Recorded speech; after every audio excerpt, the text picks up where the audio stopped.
So maybe you're moving to Las Vegas, but you don't know anyone else who's done it, and you're trying to figure out some of the pitfalls, some of the mistakes, so that you can know how to avoid them. Well, you're in the right place because this video is all about how my girlfriend and I, who's now my wife, moved to Las Vegas a few years ago with our 5 pets. I'm gonna go over all of the tips I have, all the mistakes I made, all the fun things, all the crappy things, just everything in general, guys, about how we moved to Las Vegas a few years ago with 5 pets. So stay tuned because we're getting after it right now.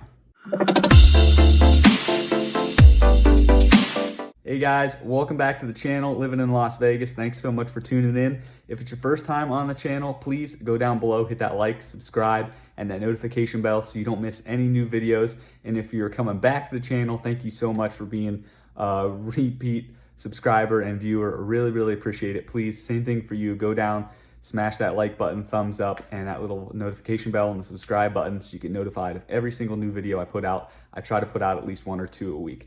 Anyways, guys, this video is going to be all about how my girlfriend and I moved to Las Vegas a few years ago with our 5 pets. I'm going to go over all the mistakes we made, all the pitfalls there are, all that sort of thing, so that when you move to Las Vegas, you can avoid all the mistakes that we made, because I don't want to see that happen to anyone, guys. And with that, let's get into it. And we're just going to start at the beginning and go from the first stage of the moving process all the way to the end of when we actually got here and all the things we learned. So we'll cover the full span of it. All right, guys, let's get into it. We moved from Rochester, New York to Las Vegas just a few years ago.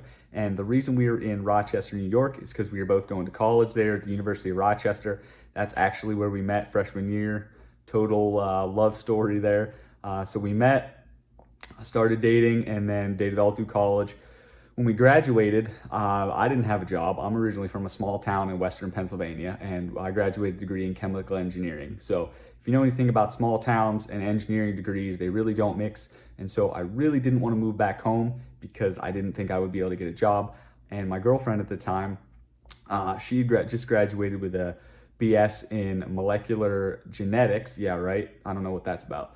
And she wanted to go to nursing school because she wanted to be in healthcare. So she was originally from Reno, Nevada. And if you graduate, at least when she graduated from a Nevada high school, I don't know if it's still this way now, but when she graduated from a Nevada high school, she received something called the Millennium Scholarship, which is $10,000 from the state.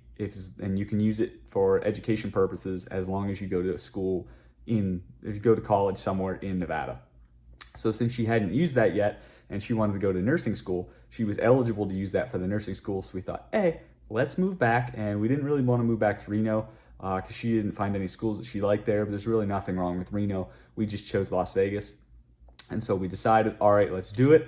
Let's move from Rochester to Las Vegas, and I'll just find a job when we get there. So that's the first important note, guys. We moved from Rochester, New York, all the way across country, whatever it is, 1,500 miles away from Las Vegas, to Las Vegas on nothing more than our savings. So we didn't have jobs, there was no relocation stuff, and she was going to start school. So, you know, people spend money on school. You don't make money going to school.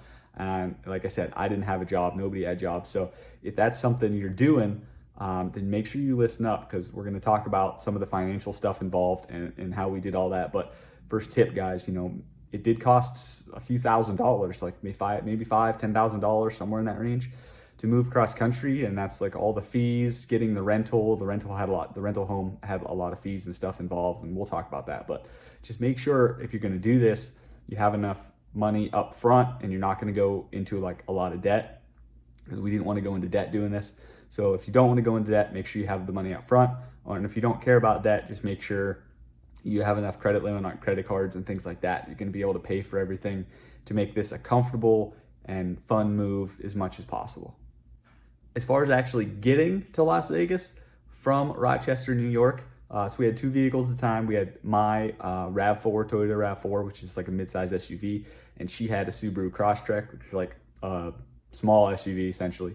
So the plan was we were going to take our 5 pets plus my girlfriend and myself. So we had two cats and 3 rabbits, right? I love rabbits. Rabbits are the best. They're like tiny, fuzzy, cuddly dogs, and they're always puppy size. So we had 2 cats and 3 rabbits. So we were going to pack them into her Subaru Crosstrek along with her and myself and some other luggage. And then we were going to drive that all the way cross country to Las Vegas. And my dad, who had a commercial driver's license at the time, you don't need a commercial driver's license to pull a trailer, but it just helps because he had the skills and the know-how and stuff. So he hooked up a U-Haul trailer to the RAV4, and then he pulled that out. He actually left a day ahead of us because you just can't drive as fast with a trailer. And it's a RAV4, my RAV4 at least, is just a small 4-cylinder engine. So it's a lot of work for that 4-cylinder pull trailer. You don't want to be busting the engine and the brakes the whole time, going up hills real fast, coming down hills real fast. So he left a day early so he could kind of slowly get there. And then we left a day ahead of him, and our plan was to get there on the 3rd day. So that's a lot of driving, guys. That's like a 30, I forget how, let's just say it was like 36 hours. So if you drive about the speed limit or a little more, you shave a couple hours off. So we had a few 12-hour days, and then we got there about like 1 or 2 in the afternoon, I think, on the 3rd day of the trip, and he got there right about the same time. The first like big crazy step and hard part about this whole move was figuring out how to rent a home from cross country. So we didn't have the time and we didn't have the money to go buying plane tickets, flying out here to view rental homes and that sort of thing. So we got ourselves a real estate agent. I'm not going to mention her name or anything like that here. She did a pretty good job. There were some tips and things that kind of annoyed me that we'll talk about later. But in the end, we got a home. But there's a few things about getting a rental from cross country that I want to talk to you guys about so you can avoid the mistakes that we made. First and foremost, guys, if you can afford it and you do have the time, I do recommend, whether you're buying a home in Las Vegas or whether you're renting a home in Las Vegas, fly out here for as long as you can afford or as long as you have time for. I would suggest at least one weekend. Tour some neighborhoods, look at some homes, whether they be for sale or for rent. It doesn't matter what you're trying to do in either case. Come out here, see some neighborhoods, see some homes, get a feel for the city, get a feel for where you want to live, especially if you know where you're going to work. Kind of figure out like, okay, I'm going to work in this part of the city, and then just fan out from that area and look for, things that interest you, like things you want to do, grocery stores, all sorts of different attractions. Obviously, transportation is a big deal. So if you like biking or you're going to be driving everywhere, look for access to the roads or the biking trails, all that different stuff, guys. You want to factor all of that into your rental. We did not do that. And granted, I didn't have a job yet, and she did know where she was going to school, but we didn't want to be too close to the school area because it's kind of just in more of like a touristy hustle and bustle area.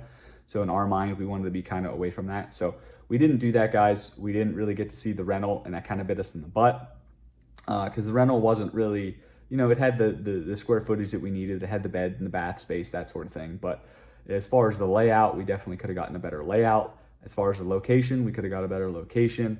And some outside features of the home, like there was no driveway at all. It was this weird layout where the road, you pull off of the main road into the gated community, and then there's all these side streets in the gated community, and those side streets were literally right up against your garage door. So you open your garage door, pull out, and you're basically on the road. And like if your neighbors have people over, there's nowhere to park. If you have people over, there's nowhere to park. And it's like really you have to like kind of pull into your neighbor's side to get into your own driveway, and it was just not a good setup, guys. So I do recommend if you're going to rent or buy in Vegas, or really in any city, this is applicable anywhere, try to get to that city, especially if you've never been there before. Like I'd never been there before. That's an important topic to cover. I'd never even been to Las Vegas when we decided to move here, and she'd only been there in passing. So it's crazy move for us. We didn't really know what we were getting into. So do better than we did, guys. Come out here, see some homes, see some areas, and really come up with an informed decision about where you want to live and what you want out of that home you're buying or home you're renting.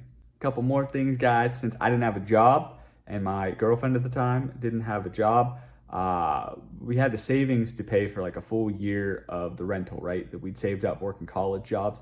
But most landlords, or at least the ones I've dealt with, most landlords and property management companies, they want to see you have an income. They don't really care. Yeah, I mean, they care that you have the savings, but they want to see that constant income because sometimes something happens and a big chunk of your savings is gone, right? If you had to pay some medical bill or whatever the case may be. And so if you don't have an income and that happens, then they're not going to get paid. So they care that you have an income. So since I didn't have an income, we actually had to get my parents to co-sign on the rental agreement.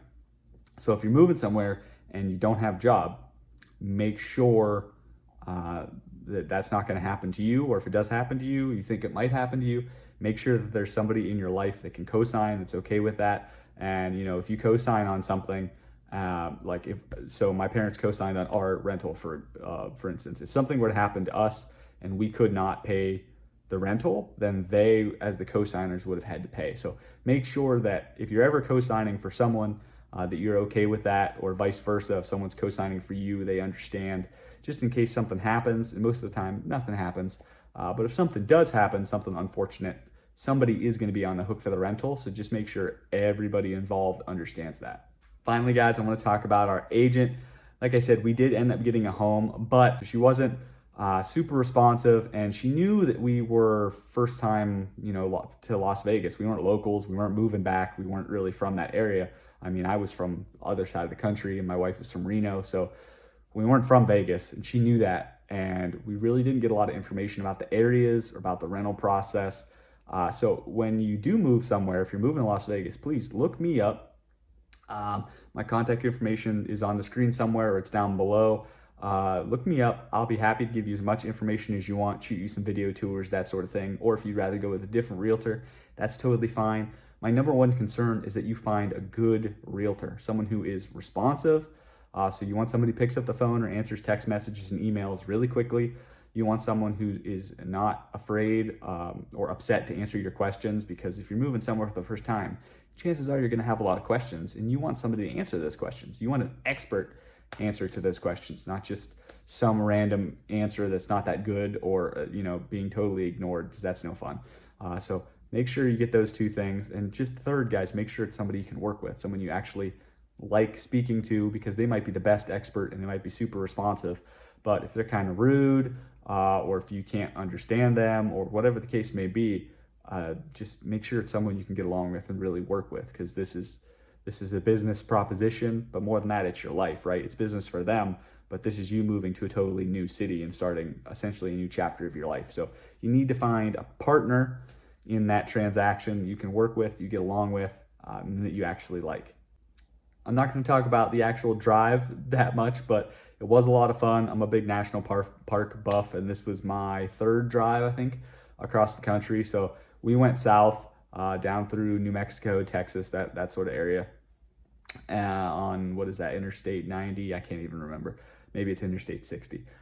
So we went down south through those areas, and I had never driven that before, so that was really cool. But it was really interesting traveling with 5 pets. I mean, we had a litter box set up in the car for the cats, and rabbits used litter boxes, so it was definitely interesting, guys. If you're going to do that, I do recommend a larger vehicle than a Subaru Crosstrek, but that's, we didn't have that opportunity. Most people just can't go out and buy or rent a new vehicle just for a move, and I totally understand that. But just before you decide to do what we did, make sure you understand that, yeah, if you're driving a small vehicle, you're not going to have a lot of room, and you're absolutely going to be packed to the gills with stuff and pets or whatever you have. So factor that into your equation, and just make sure you're going to be comfortable, because it's a long drive. It's a lot of time in the car. It's a lot of time in hotel rooms. And if it's not fun, then you got to make it fun, or else it's just going to suck. It's going to be a miserable 3 days. So we had fun with it. It was cool seeing the country, but just a piece of advice there. All right, guys, we're kind of getting towards the end here. Please, if you have a second, go down, hit that thumbs up button, hit that like button, that subscribe button, notification bell, all that sort of stuff, guys, so you're notified every time I put out a new video. All those things really help me in the YouTube algorithm. Also, if you are moving to Las Vegas, or if you have moved to Las Vegas in the past, or even if you've moved out of Las Vegas, maybe you lived here, whatever the case may be, guys, go ahead, throw a comment down in the description, ask me a question about moving here, post a tip you had about moving here, anything like that, guys. I would love to hear from you, and I'm always happy to answer every single question you had. That's why I post these videos, is to help you. So please do all that stuff, and then let's get right into the next tip. So here is kind of a big one. As you already probably know, Las Vegas is hot in the summer. And us being total newbies, not really thinking about it. I mean, we graduated in May, and we needed to move pretty quickly so she could start school. So we had to move in the summer. But we ended up moving in on July 4th, which was one of the hottest days of the year that year. It was absolutely brutal unloading the trailer, unloading the car, getting everybody inside. And then to make matters worse, we hadn't contacted the utility company in far enough advance. So our, oh geez, what was it? I think it was our gas. Our gas hadn't been turned on, so we couldn't even cook. Thankfully, the water was turned on and the electricity was turned on, thank goodness. But so we didn't have any problems there. So the AC was running, the house was cool, which is great. But yeah, I don't really recommend moving in the summer for two reasons. You know, the first time you move in, it's going to be crazy hot, right? And it's just kind of sucks. If you don't have too much stuff, it's not that big of a deal. But we had a lot of stuff, and also the next year when your lease is up, if you lease a home or rent a home, same thing, from year to year, every year you're going to be moving in the summer unless you renew that lease. So I definitely recommend, if you have the option, guys, try to move in like winter or early spring, something like that, so your moves are not as hot. And if you are renting, then your next year's move won't be as bad. And if you buy in early spring, or if you rent and then next year you want to buy, right? Summer is like the big season for, you know, buying a home. So to have that whole season available to you, you might find a home a little bit easier. Not necessarily, but historically, home sales go up in the summer. So just keep that in mind. If you don't want to move in the blistering heat, try to move in the winter, late fall, maybe even early fall. I mean, September, it can still get pretty hot, or like January, February, March time. And like I said, guys, our utilities weren't completely turned on. So make sure you coordinate that with your realtor, your real estate agent, and the property management company. Everybody needs to know when those utilities need to be turned on by, and contact that utility company as far in advance as you can to set an appointment and coordinate, again, like I said, with the landlord. Sometimes someone has to be there. So if the utility was completely turned off, like the water or the gas, there is a chance that someone, like the landlord, you, the real estate agent, someone will have to be there to let the utility guy or girl into the home to turn that utility on. So if that's the case, you need to make sure you have an appointment far enough in advance, and you need to make sure you have someone to actually be there, whether, you know, whoever it's going to be. So make sure that's the case. If the utilities are all on, usually what you can do is call the utility company, coordinate with the landlord or property management company to get the utilities for that home transferred to your name in your account on such and such day. Usually it's move-in day or somewhere around that time, day before move-in day maybe. And then from then on, you know, you'll show up and your utilities will be, they'll be on and they'll be in your name, so you'll be all set to go. All right, guys, we're nearing the end. Please, if you haven't already, thumbs up, like this video, hit that subscribe button, notification bell, so you're notified every time I put out a new video. I try to put out a few every week, and I make these videos for you guys so you know all about Las Vegas and moving here. I'd hate for you to miss any, so please do that, because it really helps me in the YouTube algorithms. Now we're kind of wrapping up the whole video. We're going to talk about a few more things we learned and just kind of the first few weeks. So I told you in the beginning, we were moving out here all on our savings. Nobody had a job, nothing like that. And so once we got settled in, my girlfriend at the time started school, and I was just trying to find a job, really job hunting with my new engineering degree. And it took me a few weeks, and we almost ran out of money, right? So I think I ended up getting hired on a Thursday or a Friday, and we were going to be I was going to be out of my savings and everything by that Sunday, I think, when the bills came out, or that Monday morning when the bills came out. So it was, I don't want to call it luck, but I guess it probably was. It was super lucky that I just happened to find a job right at the last minute. Other than, you know, if I wouldn't have found that, then it probably would have been, I don't know what we would have done. I guess just gone into credit card debt, used our credit cards and that sort of thing to pay things until I found a job. So that was a few years ago, though. The job market out here is completely different because of COVID. Some things are better, some things are worse, but just keep that in mind. If you're moving here, like I said earlier, make sure you have enough savings to kind of cover you for a while, or make sure you have the space on your credit cards to cover you for a while if you can't find employment right away. If you're moving to Las Vegas, thinking about moving to Las Vegas, maybe you know somebody else who's thinking about it, please look me up. My contact information is on the screen right now, and it's also down below in the description. I make these videos because I love helping people move here. I love helping people buy homes, sell homes, everything to do with real estate in the Las Vegas area. And I am never, ever too busy for your phone call. So please, guys, reach out, call, text, email, pigeon carrier, however you want to get in touch with me. I will help you move to Las Vegas. I will have your back 100% of the way. Guys, thanks for watching this video. Please stay tuned for more videos. You should see some probably popping up on the screen right now. Thanks so much, guys. Have a great day.